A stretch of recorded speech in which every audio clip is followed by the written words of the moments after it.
Fox News Podcasts presents the Bret Baier Podcast with Fox News chief political anchor Bret Baier.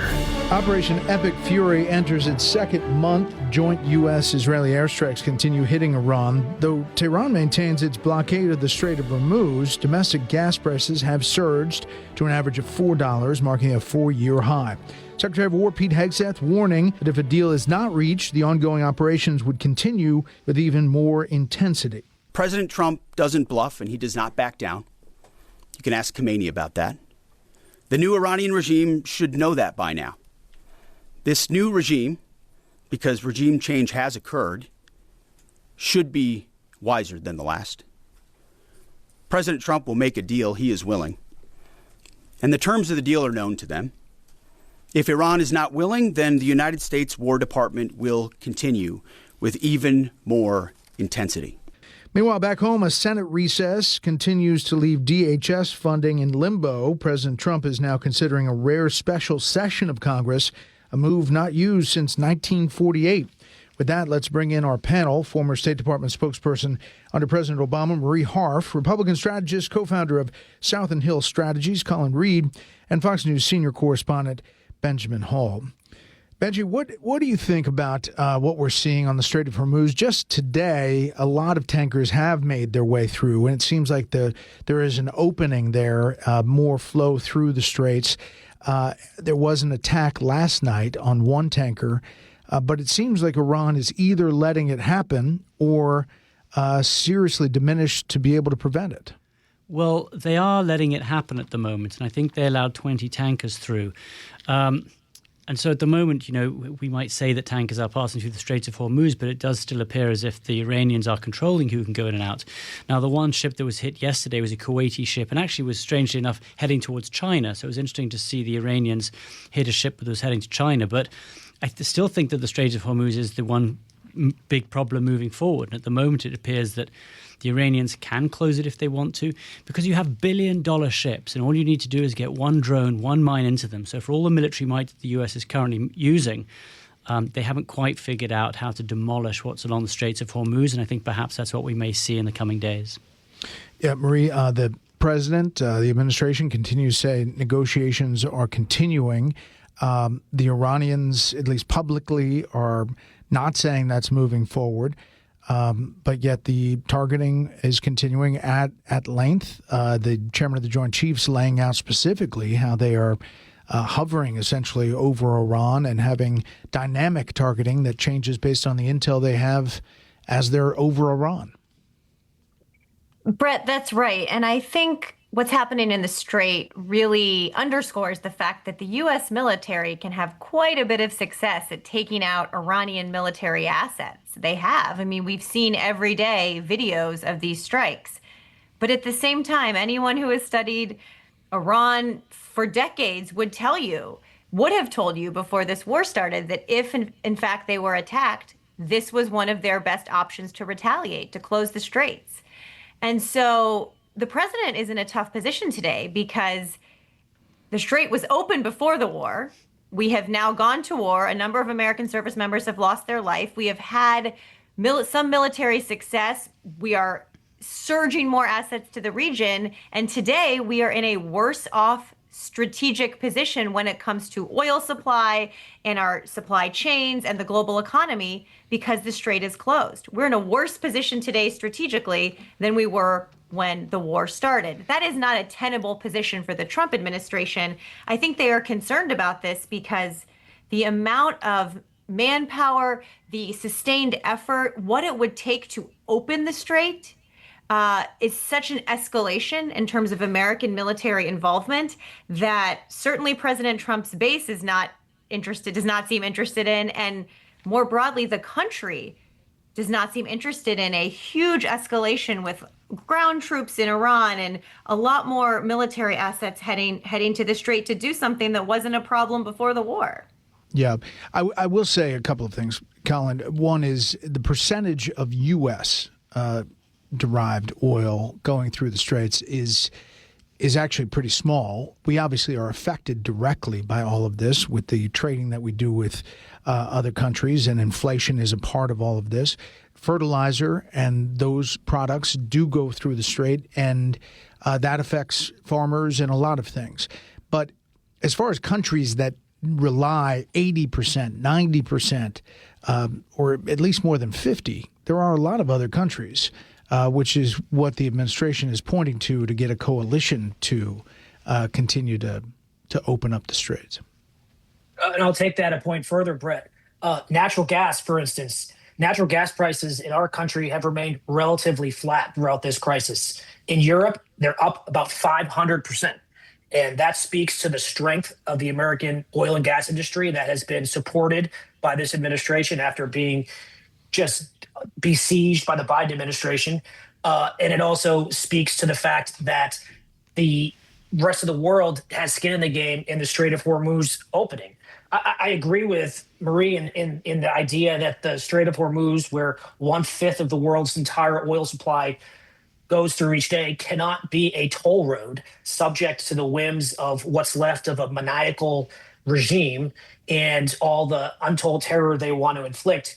But at the same time, the United States is much less impacted by this than European and other countries. And I think that's what I sense you're seeing from the president today in some of his suggestions that he's willing to walk away with the strait being closed, which is a negotiating tactic to get others who do have a lot to lose here back to the negotiating table. But look, we're a month in. We're 4 weeks into what's promised to be a six-week conflict. And so there's 1/3 of the remaining time left. That's a lot of time to go. I do expect the president to stick to that time frame. I think he knows that's what will keep his supporters with him. And he knows that a long, protracted, drawn-out conflict is not in his interest and is not in the United States' long-term interest. Yeah. Benji, I think that, the Europeans obviously are not happy with how the president's talking about them, talking about their military might, their ability to step up, specifically going after the UK. In a Truth Social post, I talked to a senior British official today who basically said this is an offensive operation, was an independent U.S. decision and a different policy approach from Europeans who thought there was road left in negotiations. Basically, they took offense to what came out, but said they are doing a lot behind the scenes and offensively and protecting Israel from a number of drones and missile attacks. We do need the allies to step up if you're going to do a coalition effort in the Strait. Yeah, and I think President Trump has been pretty upset that NATO allies have not been there alongside him. And, we've seen, for example, a letter from NATO saying, yes, we're going to put together a group, we're going to come and help with the Straits of Hormuz, but there's no action being taken. It's sort of how can they best say, we're going to support you without actually sending the military requirements to do so.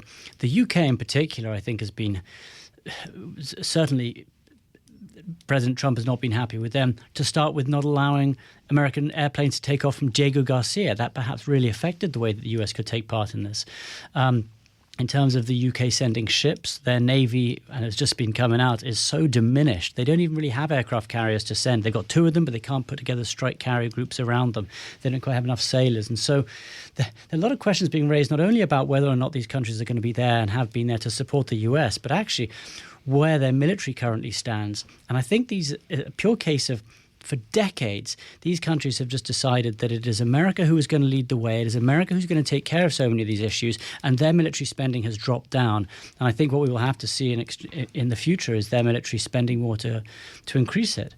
But certainly I think it's going to cause rifts. We've heard President Trump talk in both of his presidencies about his relationship with NATO, and he's been saying in tweets on X recently that the US may not be there for them in the future to stand alongside them. So, does this lead to a greater divide between the US and NATO allies? And how can NATO perhaps play a role to getting on side again? I think the UK may be sending some minesweepers, autonomous vehicles. That's something. They've helped out with some air defenses, shooting down drones, but certainly nothing offensive. And they are literally saying that this was an illegal war for them. It was an illegal engagement, and so they don't want to get involved. So real rifts being caused. Panel, we'll hold it right there. Yeah, they did say, this official said, that the UK is leading diplomacy to get this future maritime security task force, getting over 30 nations now to sign up to this statement that they have led. That's what they say. But Marie, to Benjamin's point, that there is a split here. You know, when you have Spain not allowing U.S. warplanes to take off from where we have been in Spain, 2 of them, those bases, that's quite something. It definitely is. I would put more of the onus on the president and the Trump administration, in large part because they didn't consult our allies before they went into our European allies before they went into Iran and started this military action. You know, I think it's hard to ask countries to join a military action they weren't consulted on. They were not a part of the planning in. They did not agree with from a strategic perspective. And now that we've messed it up and the strait is closed and we need help to say, hey, you have to come save us now. So I think that I think President Trump, as Ben said, has long taken issue with NATO. I mean, I would remind everyone yet again that the only time Article 5 has ever been invoked was in support of the United States after Afghanistan, when NATO came and fought with us there against al-Qaeda. True, but I've heard you give him credit for getting NATO countries to step up to 2.5% and now 5%. Absolutely. And you have given him credit on that. Brett, you're absolutely right. He got something done no other American president could have gotten done, but always wanted to, which was to get the Europeans to pay more. So I think in this scenario, and you know, the new head of NATO has actually worked well, I think, with President Trump before the Iran war. So I think there was some openness from NATO to evolve with the times now that President Trump was sort of taking the relationship in this direction. But asking them to participate in a war that they fundamentally don't agree with, that they see, and I would argue, as a war of choice and was not one of them being attacked like we were on 9/11, not involving them in the planning and then saying, hey, step up, is a little difficult for them. But this is my last point. The truth remains, we need to open the strait.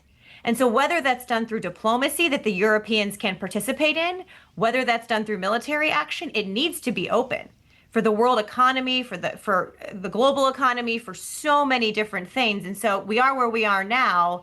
And I think the Europeans need to figure out how to work with the Americans to get that piece done. And I get that you put the onus on President Trump and the administration because they've initiated this. But isn't there some responsibility here for Iran holding the world's economy hostage by doing what they're doing in the strait? Of course. I can jump in quickly. I'm sure Colin has thoughts on this too. But Brett, of course. Look, I think that Iran is a nefarious actor in the region, and they have killed Americans. They've threatened our ally Israel. They've gone after the Gulf states, our close partners. Of course, they should not be doing all those things, and they should not close the strait.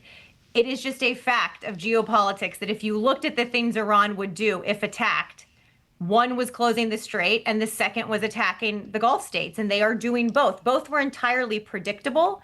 And so I wish there had been a little more planning on the front end with our allies to combat both of those things. And now we have to figure out a way to do it because both are huge threats. Colin? And the other part of that, Brett, is for 47 years, this regime has been chanting death to America and has been exporting death and terror throughout the world, in the region, to us and our allies, not just through their own efforts, but also through all the many proxies they fund and support. And this idea that everything was going hunky-dory beforehand and it was a choice between doing nothing or doing something, it's a false choice. And again, Jerry Baker had a really important column in the Wall Street Journal today. We're 2/3 of the way through this, what was stated to be a 6-week timeline, and there's a lot of time left to go. But the idea that somehow the world would have been better if we just left this terrorist regime in place. Look, the idea that Iran could not and should not have a nuclear weapon was something that used to have bipartisan support, and nowadays, sadly, it sometimes feels that the domestic and international opponents of President Trump would rather him fail than to get rid of this horrific regime. Yeah. The question is how long it lasts, Benjamin. Everybody asks that. I will say that the markets today seem to rally. Maybe it's on the news of a lot of those tankers moving through. But it's interesting to watch the markets react to the day-to-day Iran conflict. It's so interesting, and the markets move so quickly based on, there was one report that Pezeshkian, the Iranian president, was willing to negotiate, and the markets jumped. And then there was President Trump talking about, negotiating with some parts of the regime, and again, markets jumped. And yet, you look at the regime, and we're not entirely sure, maybe the speaker, Galif, who President Trump or the administration is talking to, but even if you have those parts of the regime, the IRGC, the Revolutionary Guard, the mullahs, they may well not be listening to those few reformist politicians. And so it's interesting to see who he is going to be doing any negotiating with. And also setting this timeline of 4 to 6 weeks also sort of does send a message to the Iranians. If they can just keep their heads down, if they can keep the oil prices up for that long, then they will understand that perhaps President Trump will start to pull back because of domestic concerns at home. And so it's interesting that we are running up against this time. And is this a success if the uranium is not retreat? Is it a success if the regime doesn't fall?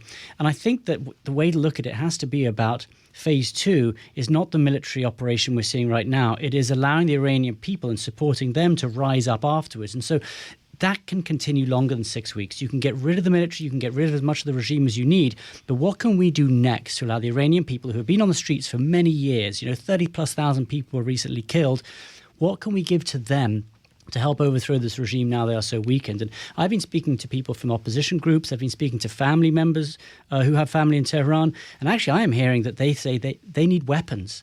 And that's really scary to hear that, because you do not want the country descending into some sort of, Libya or Afghan where there's civil war. But they are saying if they are going to counter the regime when it's on their knees, they're going to need some way of doing it. They're going to need weapons, and they need to be able to talk to one another. They need Starlinks. They need to be able to communicate with one another. So yes, the military operation is happening, but I think we have to look at what phase 2 is after that, and that's allowing the Iranian people to rise up and to overthrow them. And that might not take weeks, that might take longer, but that should be the long-term goal. Yeah. And the question is whether the U.S. will have met its objectives as laid out in the first night of the war, or it has evolved into other things, to your point, Marie. But you also have the Gulf states, Marie, weighing in, several of them, worried that the U.S. is going to pull up stakes, and in just a matter of time, the regime reconstitutes and becomes the same player that it was in the region. That's right. That's exactly right, Brett. I think it's been fascinating watching the Gulf states, including someone like the Saudis and Mohammed bin Salman, who has reportedly been really encouraging the Trump administration to stay the course. To Benjamin's really great points about what comes next, I think for the Iranian regime, winning now is survival. All they have to do in their minds to win is to survive in power. And it's hard to see at this point, when they are still the ones with the guns and the opposition is not, how we see a regime transition at this moment. Usually these regimes are overthrown by evolution, not revolution. We all hope the Iranian regime is overthrown and something better comes up in its place. But at this moment, it's hard to see how that happens. And I do think the Gulf states have really been awakened during this war to how aggressive Iran can be and how far into the Gulf states they can reach with their weapons, and how far they're willing to go, targeting civilian infrastructure, going after not just American military outlets, but airports, apartment buildings, right? So I think the Gulf feels very vulnerable and wants to make sure that whenever the United States leaves, and I don't think we should leave quickly, I think we need to finish the job now that we've started it.